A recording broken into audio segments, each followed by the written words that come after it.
Shalom, selamat pagi, selamat kita berjumpa. Semoga kita semua sehat-sehat dan tetap semangat untuk mengikuti pelajaran pada saat ini. Ya, materi kita pada saat ini masih berhubungan dengan materi kita yang sebelumnya.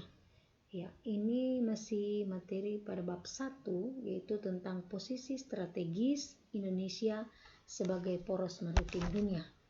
Ya. Sekarang kita masuk pada bagian B, yaitu karakteristik wilayah daratan dan perairan Indonesia. Ya, tujuan pembelajaran kita pada saat ini yang pertama, siswa dapat memahami karakteristik wilayah daratan Indonesia, dan yang kedua, siswa dapat memahami karakteristik wilayah perairan Indonesia. Dan untuk lebih jelasnya, mari kita perhatikan video berikut ini.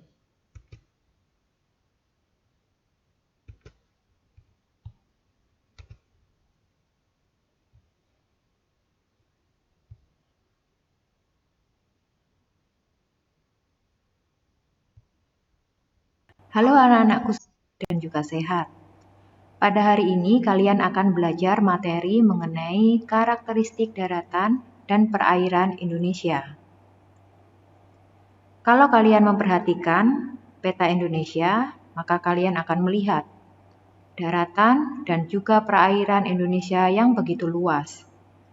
Tuhan sudah menciptakan banyak potensi yang sungguh luar biasa terkandung di daratan dan perairan Indonesia.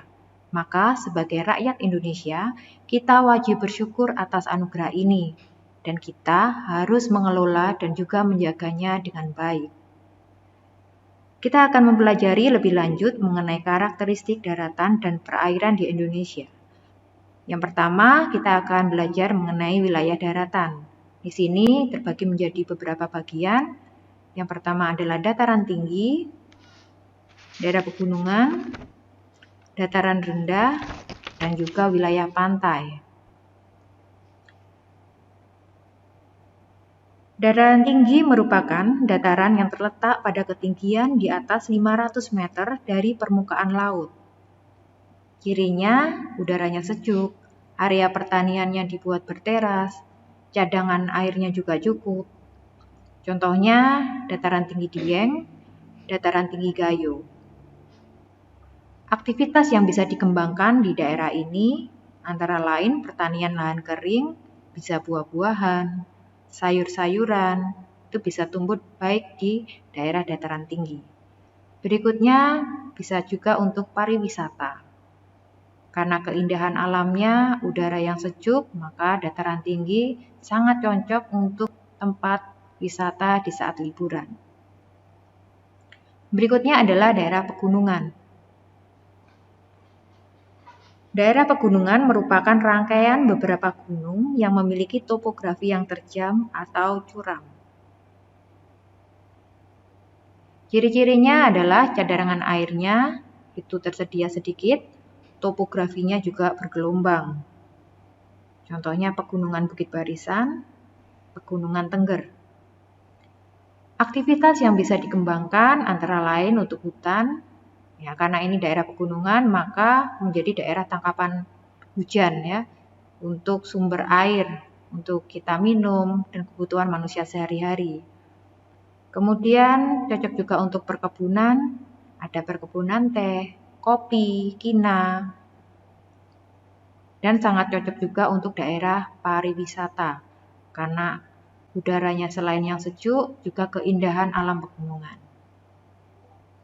Selanjutnya adalah dataran rendah. Dataran rendah itu merupakan dataran yang ketinggiannya 0 sampai 500 meter dari permukaan laut. Cirinya antara lain daerahnya datar, memiliki ketersediaan air yang cukup. Contohnya di Indonesia di dataran rendah Surakarta, dataran rendah Madiun.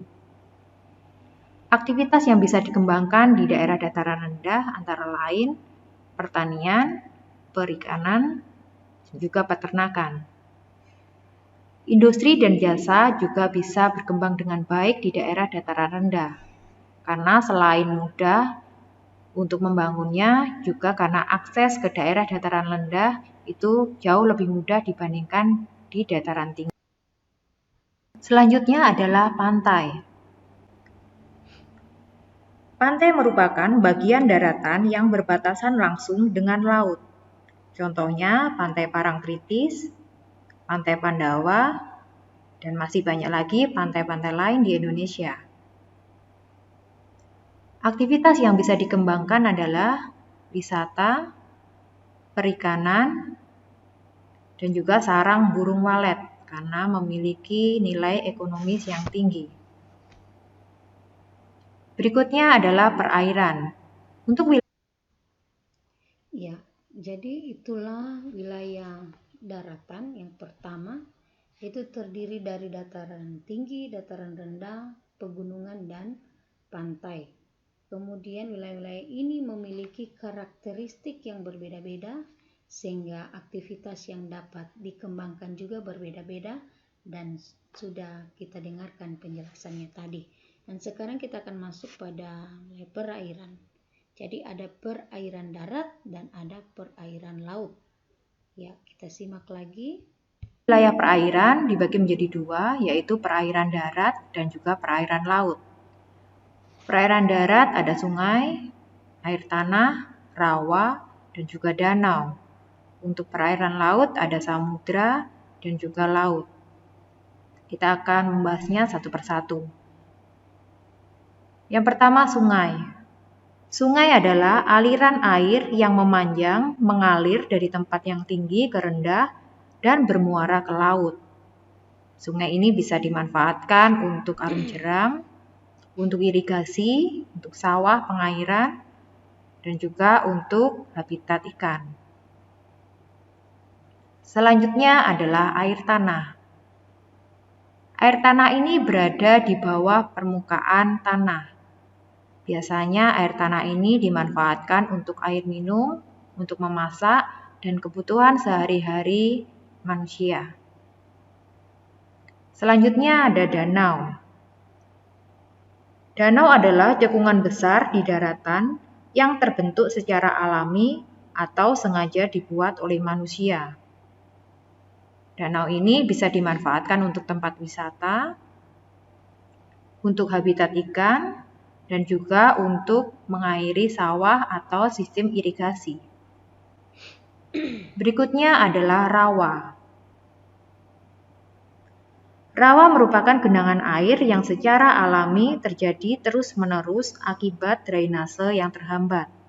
Rawa ini bisa dimanfaatkan untuk tempat wisata dan juga saat ini bisa dikembangkan juga untuk pertanian. Selanjutnya perairan laut. Perairan laut terbagi menjadi dua. Yang pertama samudra, yang kedua adalah laut. Samudra lebih luas daripada laut. Samudra lebih dalam daripada laut. Samudra biasanya menghubungkan antar benua, sedangkan laut biasanya menghubungkan antara dua daratan atau lebih, pulau maupun negara. Dua samudra yang mempengaruhi Indonesia adalah Samudra Pasifik dan juga Samudra Hindia. Karena melalui dua samudra inilah biasanya negara asing masuk ke wilayah Indonesia. Indonesia juga memiliki laut yang sangat banyak, di mana laut-laut di Indonesia ini memiliki keanekaragaman hayati yang luar biasa. Jadi kita sebagai generasi muda, marilah kita menjaga lautan kita, sehingga bisa bermanfaat bagi generasi saat ini maupun generasi berikutnya. Sampai di sini. Ya, itulah tentang perairan yang terdiri dari perairan darat, yaitu sungai, air tanah, danau, rawa, dan perairan laut, samudra, dan laut. Ya, jadi masing-masing wilayah ini mempunyai karakter tersendiri, kemudian juga aktivitas yang dapat dikembangkan itu juga berbeda-beda. Ya, contohnya tadi danau, seperti kita di sini punya Danau Poso, ya sebagai tempat untuk wisata dan juga dipakai untuk pembangkit listrik tenaga air. Ya, itu contoh yang dekat dengan kita. Ya, demikianlah materi kita pada saat ini. Untuk saat ini belum ada tugas. Nanti Ibu akan memberikan LKS Itu sebagai tugas kalian.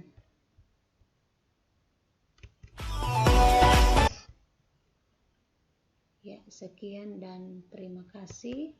Ya, Tuhan memberkati kita semua dan sampai kita berjumpa pada pertemuan yang selanjutnya.